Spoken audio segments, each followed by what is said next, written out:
வாக்குத்தத்தம் உன்னுடையது. எனக்கு ஒரு பெரிய ஆசை.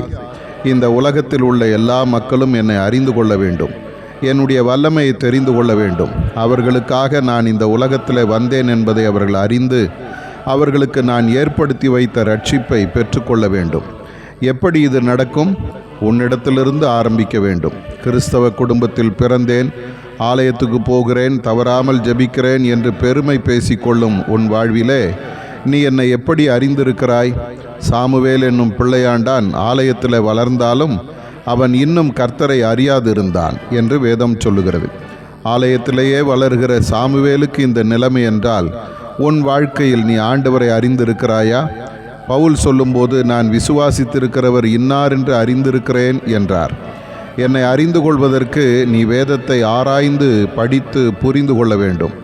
நான் உனக்காக இந்த உலகத்தில் வந்து பாவங்களை ஏற்றுக்கொண்டேன், சாபங்களை சுமந்து தீர்த்தேன்.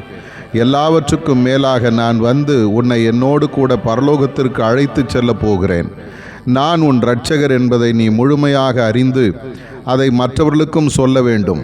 இதை நீ செய்தால் உன்னோடு கூட மற்றவர்களும் ரட்சிக்கப்பட்டு என் சமூகத்தில் சாட்சியாக நிற்பார்கள். செய்வாயா? நான் உன்னை ஆசீர்வதிப்பேன். ஆதார வசனம்: சமுத்திரம் ஜலத்தினால் நிறைந்திருக்கிறது போல பூமி கர்த்தரை அறிகிற அறிவினால் நிறைந்திருக்கும். ஏசாயா 11:9.